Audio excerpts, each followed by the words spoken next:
So we're here back today, continuing Hopper's New York.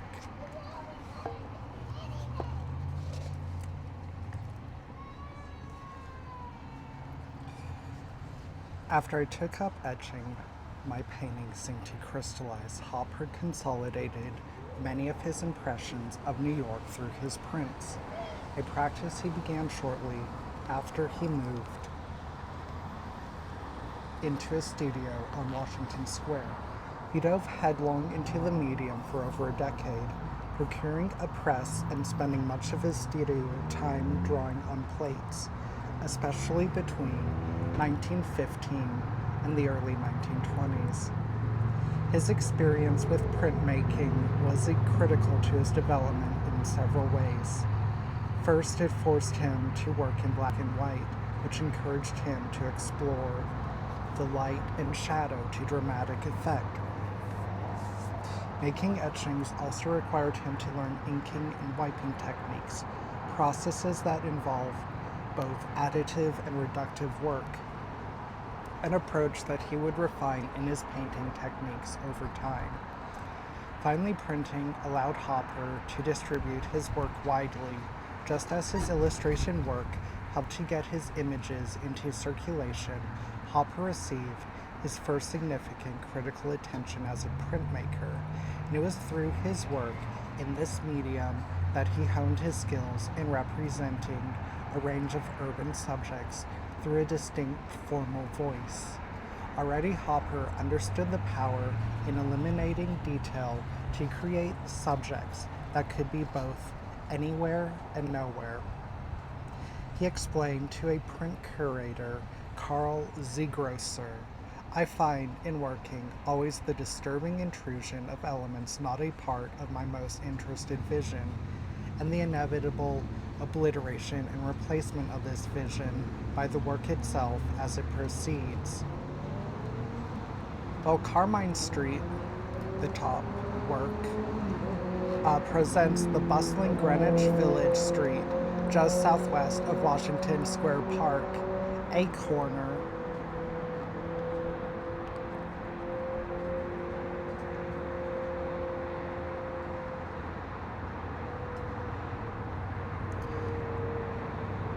refuses such specificity. It is, oh wait, I think we might have already read this. Uh,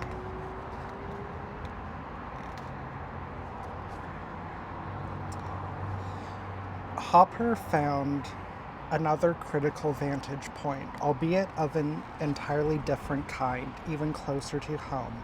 The rooftop of his building on Washington Square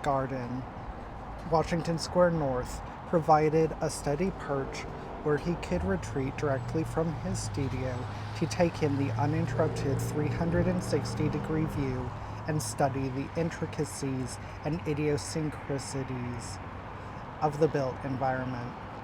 Free from any distractions below, distinct from many of Hopper's urban scenes, his rooftop pictures are punctuated with visual incident and detail, capturing views that are highly specific yet deeply personal.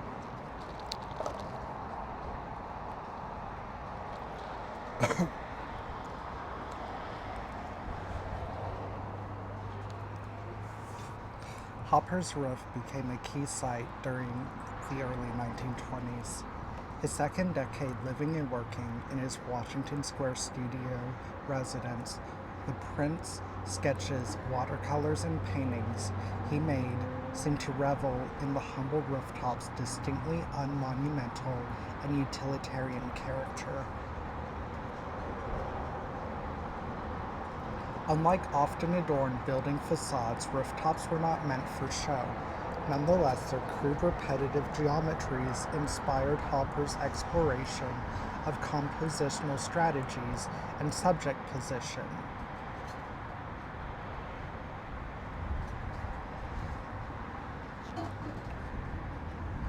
while also serving as a constant reminder of the changing city, marked by new buildings cropping up into view. Hopper made only 10 watercolors depicting New York views, and 5 of those were from his roof, the medium which he typically reserved for his sojourns outside the city, where he would paint with it outdoors, allowed for a more spontaneous capture of his surroundings than that permitted by his more typical laborious printing process. He had employed the technique of his illustration work, but began to use it in earnest during the summer of 1923 in Gloucester, Massachusetts, encouraged by Joe. From the start, he opted for architectural subjects which he would draw first, carefully in pencil, rendering the geometries with clarity before allowing the paint washes to convey nuances of color and the effects of light on surfaces. At Gloucester, Hopper remembered, when everyone else would be painting the ships and the waterfront, I'd just go around looking at houses. The roofs are very bold, the cornices bolder.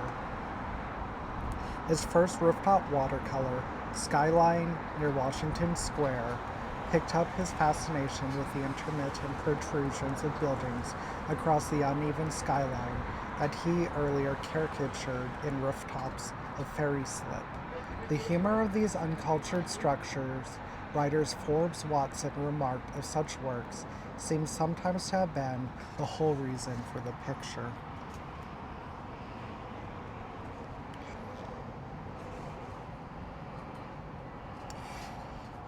Here, a solitary Beaux Arts style building stands alone against the sky, its unadorned side suggesting that another should be there. Keenly aware of his own towering height among his contemporaries, as he was nearly 6'5", Hopper may have imagined this work as a caricature of himself. Joe coyly referred to it as a self-portrait in his ledger book. Hopper had represented another such Maroon City building earlier in an etching made a few years back. The Lonely House, a work that isolates an awkward moment in the urban cycle of demolition and development. Noting the increasingly ubiquity of such architectural oddities, Jane Jacobs described these seemingly unfinished contingent structures as raw and amputated. Roof's Washington Square, like his other 2 rooftop watercolors from that year, Rooftops and Skylights, demonstrates how city rooftops form the connective tissue between buildings, revealing another view of the urban environment's tightly packed, agglomerated spaces. One that is removed from the din below, but nonetheless alive, with a riot of color and form. Still lifes of prosaic structure, these works capture something of the hidden energy of the city, the captivating and private elevated urban landscapes known best to those who live in the dwellings below. In Roof's Washington Square, Hopper depicts an extensive view across the entire length of his block on Washington Square North, the march of the rooftops serving as clear markers of the amalgamation of residences below. Hopper's last rooftop watercolor, My Roof, reconstituted the view from above his studio, looking east across a disparate assortment of bulkheads, air shafts, and chimneys. First represented in the early dry point on My Roof, Hopper's identification with this view signals his personal stake in this place, laying claim not only to the space he rented within the building, but also to all that he could see. For some city dwellers, rooftop and window views can feel as proprietary as a backyard. In 1927, Hopper presented an unusual take on his neighborhood in The City, which offered a fantastic variation on a view of Not From the Row. As the stretch of Washington Square North where the Hoppers lived was known, this painting represents a condensation of views and distinct buildings, not all of which were drawn from existing structures.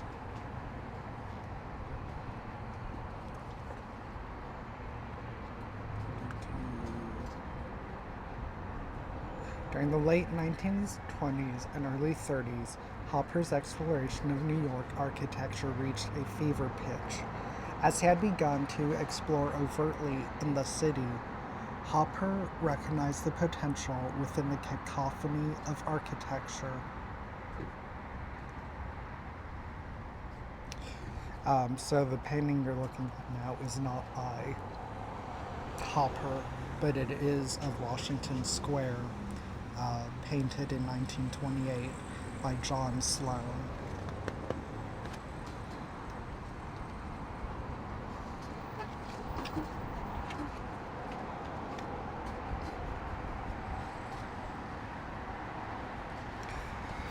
Styles around him to create dynamic compositions that reflected the adolescent phase of a still emerging world capital. Some of these works focus squarely on architecture of the past, perhaps even offering what architectural historian and critic Louis Mumford characterized at the time as the sentimental charm of the awkward age. His term for the decades between the Civil War and the turn of the 20th century. Hopper himself struck a similar tune when describing the approach of his fellow artist Charles Birchfield to a distinctly American vernacular. Our native architecture, he wrote, with its hideous beauty, its fantastic roofs, pseudo-Gothic, French mansard, colonial, with eye-searing color or delicate harmonies of faded paint, shouldering one another along interminable streets. These words could just have easily described his own work, in particular, From Williamsburg Bridge, made that same year, constituted by a lovely horizontal expanse. The composition is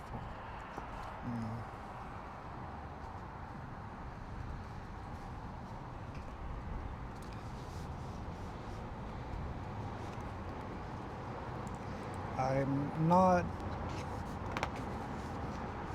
quite interested in their analysis on particular works. I kind of just want the more overall narrative, especially since it looks like a lot of them we won't be seeing in this book.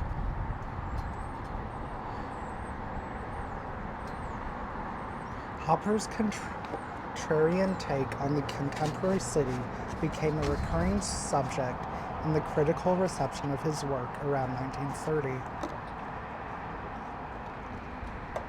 To some, his penchant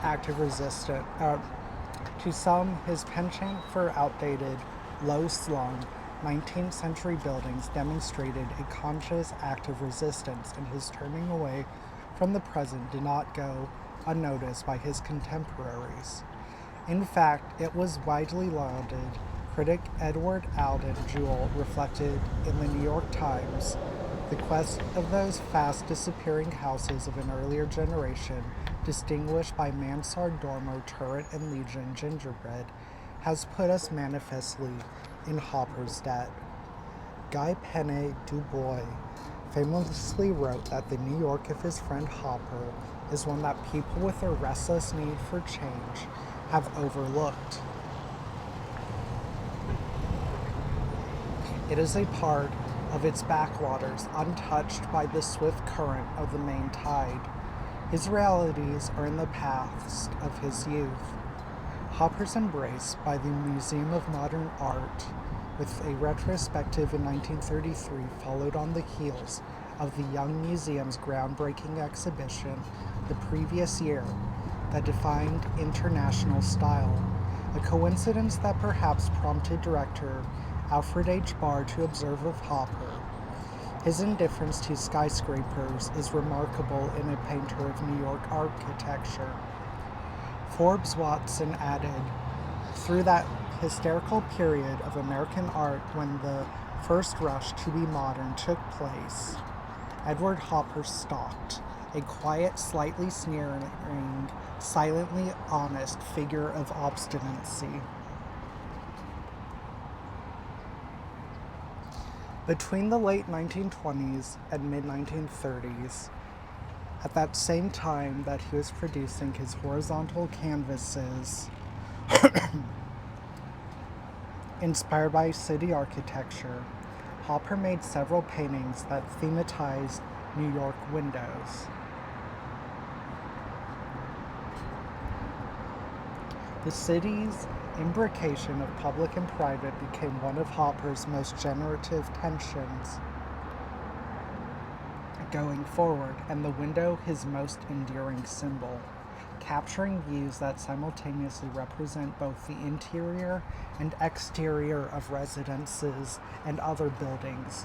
These paintings underscore the permeability of city walls, the ubiquity of exposure, and the dynamics of display. The mystery and intensity of thousands of lives pressed close together, all oblivious to the revelations of the undrawn blinds which spell New York more than the soaring spires of skyscrapers. As contemporaneous critic Mary Morsel astutely observed, in drugstore, an illuminated shop window, colorfully dressed like a stage unto itself, provides the composition's dramatic pull, calling out to evening passerby along the darkened street corner, just as it draws in the viewer. A delicate consideration of presentation for the window is also at play in Tables for Ladies. Here a close, oblique view into the restaurant's generous sidewalk-facing window. Yeah.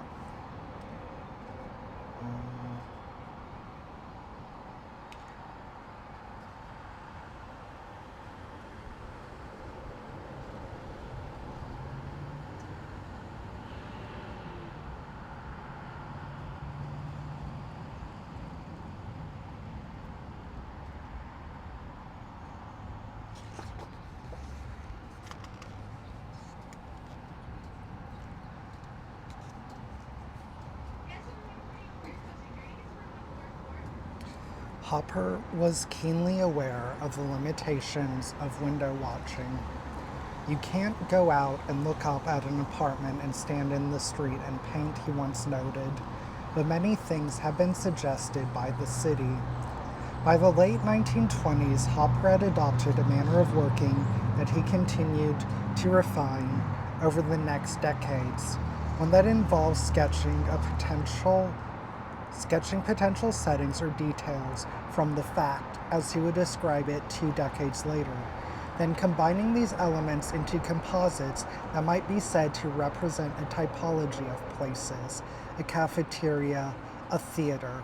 Memories of sights and the sensations they elicited played an equally important part in how Hopper forged these composite images, and their commingling of fact and fiction, reality and imagination paralleled Hopper's interest in the theater.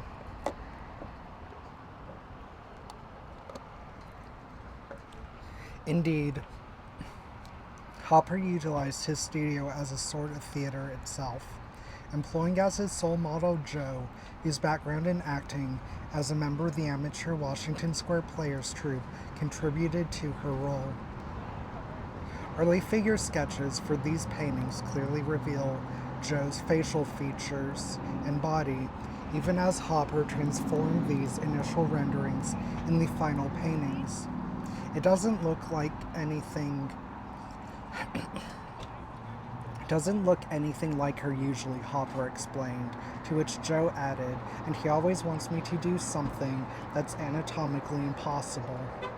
At times, the Hoppers imagined identities for the women Jo posed as, naming and describing them Cashier and Pope Bogales. Jo recorded in regard to Tables for Ladies, for example, and Olga, very blonde, fine-looking waitress.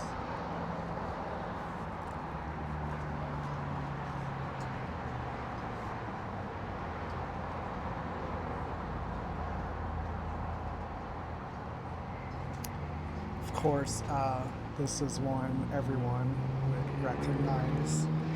Theater going itself, an act of spectating, and one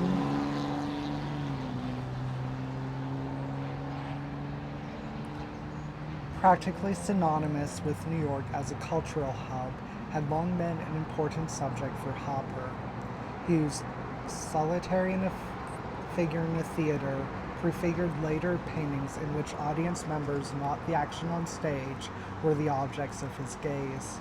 One of Hopper's most compelling theater pictures, both for its complex spectatorial dynamics and the composite nature of its setting, is New York Movie, a work that depicts three distinct zones within the movie house: the screen, the people watching it, and the usher tasked with watching them. The theater itself is an amalgam of Hopper's on-site research from four different New York theaters: the Globe, Palace, Republic, and Strand. Joe, who posed for both the usher and the audience members, noticed Hopper's struggle in bringing this painting together. It's such a difficult subject not to be there as he looks, not even taken away from any one theater, bits from all of them. Examples from the 53 extant sketches show both the distinct flourishes in each of the city's theaters Hopper visited, as well as certain architectural typologies to all. The Hoppers attended hundreds of film and stage productions together, and the extensive time Hopper spent in theaters surely refined his awareness not only of staging and set design, but also the divide between production and spectator, action and observer. In Hopper's work, the proscenium is materialized visually in certain paintings, such as Two on the Aisle, but it is also felt as a metaphorical boundary, a sensation he regularly exploited when representing the juncture of interior and exterior through city windows. Perhaps nowhere is this rendered as poignantly as in Nighthawks, the corner diner lit up like a beacon at night, its impossibly stretched, wrap-around plate glass windows forming a perfect cinema screen. The building behind the diner appears to have been lifted directly out of early Sunday morning, as if that composition, perhaps originally influenced by a theater set, has become one itself. The setting was suggested by a restaurant on Greenwich Avenue where two streets meet, Hopper later indicated, adding, "Nighthawk seems to be the way I think of a night street." As such, Hopper offers an indelible image of a place that feels wholly of New York, yet existed largely in his mind.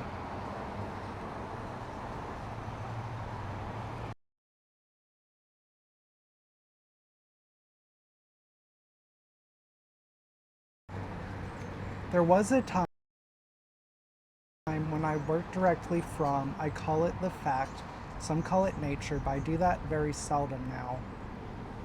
They're almost all improvised. By the 1940s, Hopper's years of intense, deliberate looking had generated a vast collection of images that layered observations with memories. Over time, these images increasingly served as a sort of lexicon of spaces, points of view, even angles of light that he could draw upon to create different settings for his explorations of the urban uncanny, the strange magic of living in a city often experienced in fleeting moments or encounters.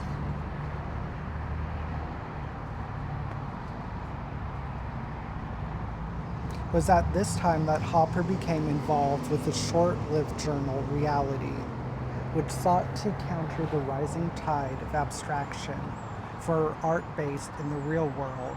In a statement in the journal's inaugural issue, Hopper contended painting will have to deal more fully and less obliquely with life and nature's phenomena.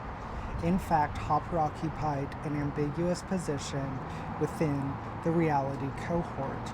Although he rejected the notion of art for art's sake, he nonetheless worked to articulate a critical space for subjectivity and imagination in the visual arts.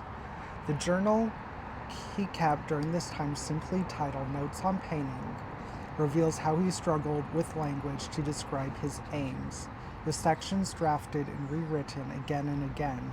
He perhaps came closest to articulating his purpose when he wrote of his desire to create a base of realistic art from which fantasy can grow. As he explained further, the dreamer and mystic must create a reality that you can walk around in, exist, and breathe in. Despite the reputation of Hopper's work for its poignant evocation of urban isolation, his adamant commitment to depicting a semblance of a shared reality betrays his conviction in art's duty to forge human connection.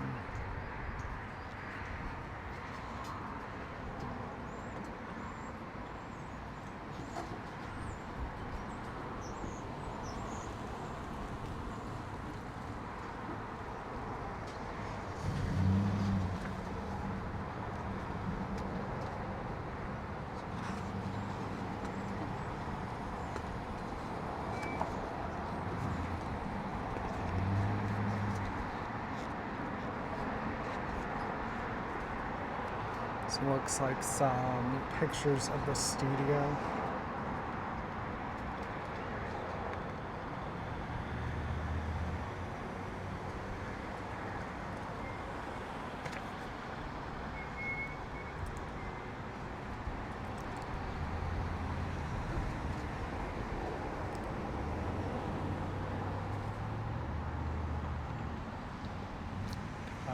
Some pictures as it remains today.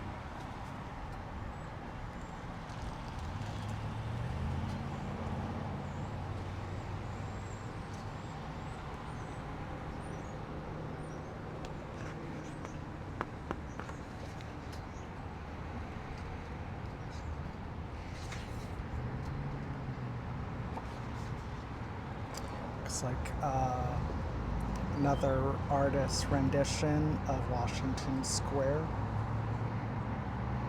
during what appears to be some sort of art exhibition or competition.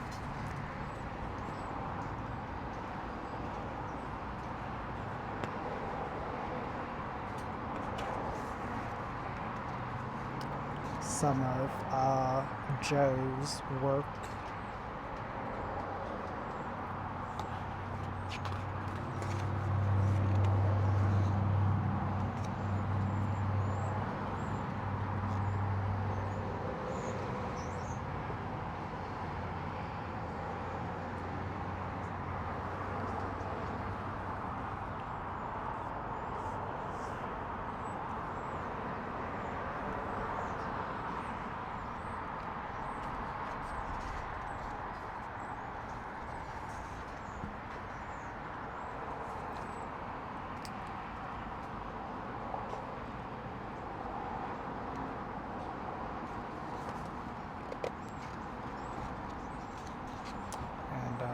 This looks like another of Joe's paintings.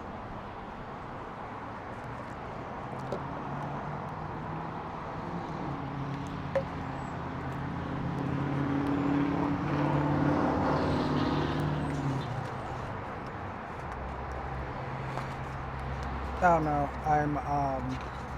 I was quite interested at first, since it seemed to be quite a different perspective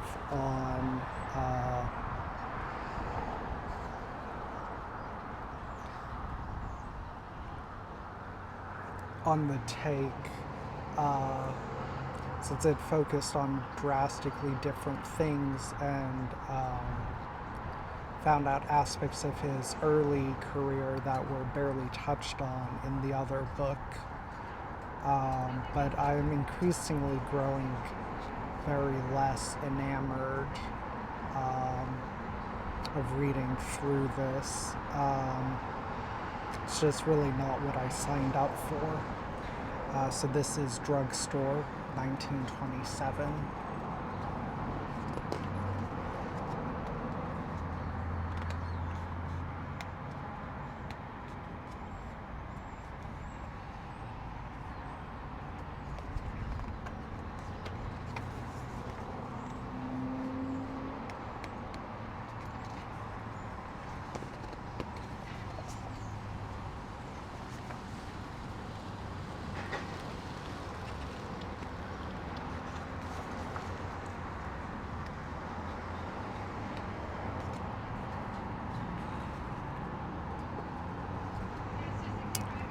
The Circle Theater, painted 1936, oil on canvas.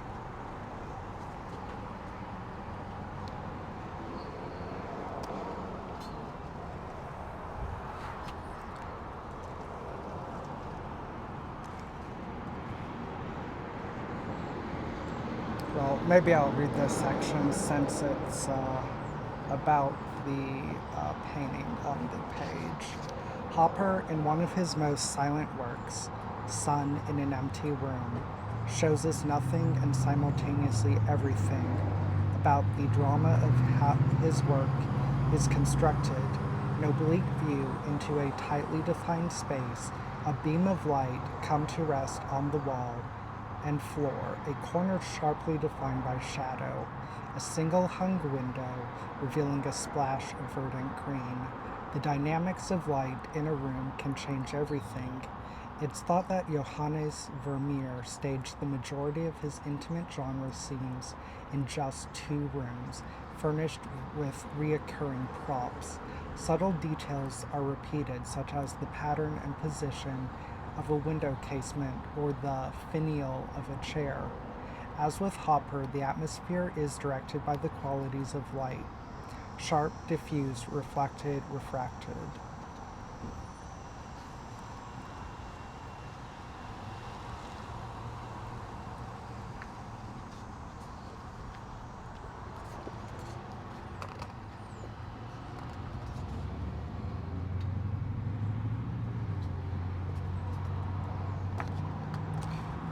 Cities are vast, complicated, and layered, which is why they are so difficult to represent. In the cinematic genre of science fiction, their depiction can feel cheap or attenuated, mostly through lack of imagination rather than resources. Glenn Campbell, an animation cameraman on the 1981 film Blade Runner, describes the problem. Most cities of the future films are very cold and sterile. You don't get the feeling that people are living there. In the foreground, they'll throw in a couple of extras wearing Roman togas, and that's about it. In this film, you have a city where people are on the move, guys going to work, ladies going off groceries shopping, dropping the kids off school, their cars way out there in West Hell, and traffic jams, things like that. In developing the look for the film, visual futurist Syd Mead imagined what the city of Los Angeles might look like in 2019, still almost 40 years in the future at that point. He had the idea to use an adaptive approach built into and over an existing environment. A retrofit was applied to the seldom used, very Hopper-like New York street set on the Burbank Studios backlot. Mead's strategy was that it had to look like what it was, and what it was a city whose discrete individual structures had been enveloped into sort of an urban machine with people living inside. Hopper's last painting, Two Comedians, shows a couple in white costumes taking a bow, seen from the position of the audience. The stage is dark, except for some green scenery in the wings.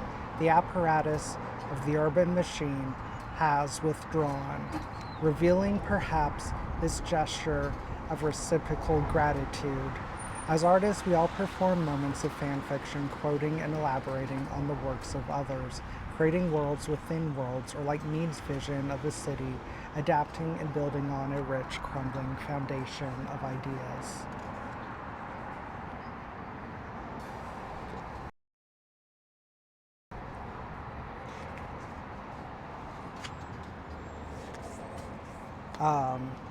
So I'll try and get through this next section. This seems to be focused on some of his very early work. Tugboat with Black Smokestack, 1908. Yes, that is quite earlier than anything else we've seen so far. Plate 2, Ferry Slip, 1904-06. and Rooftop of a Ferry Slip, 1904 through 1906. I believe this one in particular was mentioned several times earlier. Second Avenue is on top. Underneath it is Mounted Cop.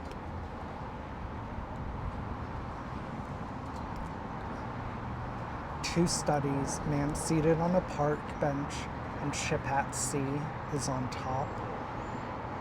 Three Men at an Art Exhibition.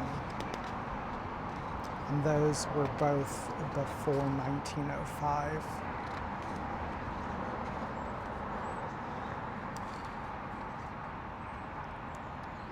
Study of three men in suits and hats seated on a bench sometime between 1895 and 99.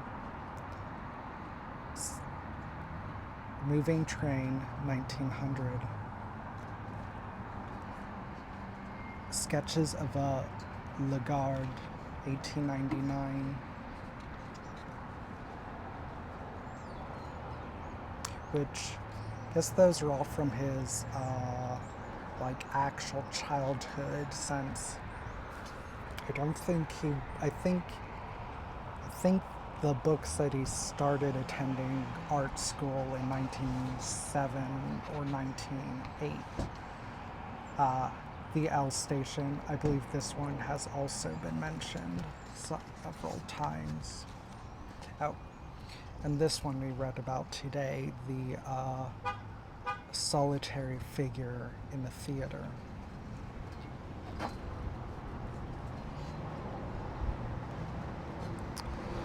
And that's from 1902.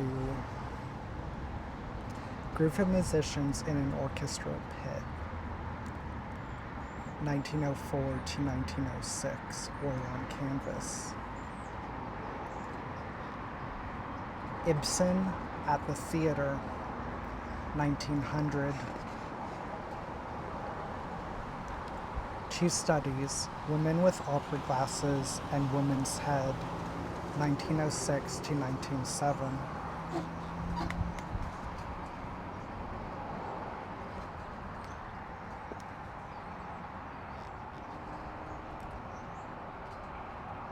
Le Pont des Arts, 1907, oil on canvas.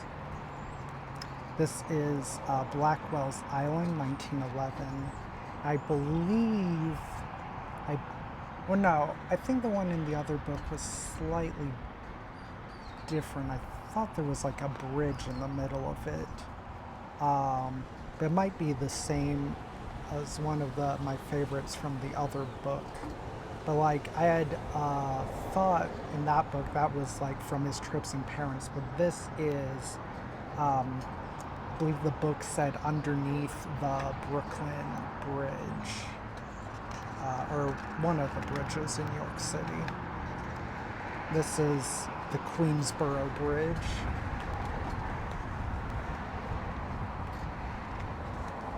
And this one was in the other book, The Wine Shop.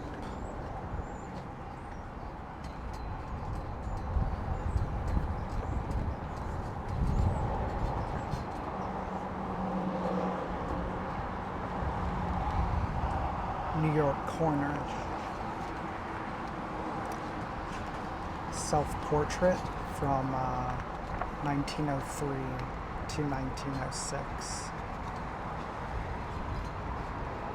So it looks like we'll start off next time with the section, The City in Print, which looks like it will cover his work as a printmaker and some of his commercial illustrations, which I'm looking forward to see, because although they've been mentioned in both of these books,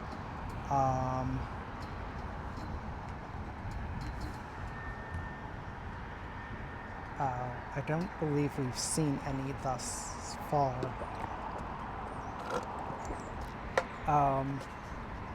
That stream might not be until a couple days, though. I do plan on finishing Game Wizards tonight. We were unfortunately unable to finish it last night. Had thought I could get through the final two chapters, but it was just taking too long and was getting too late. Um, so yes, I have no plans. Um,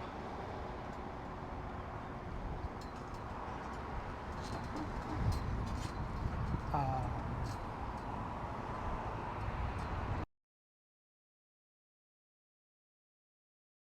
or Thursday for this, though that could change. Um, so see then.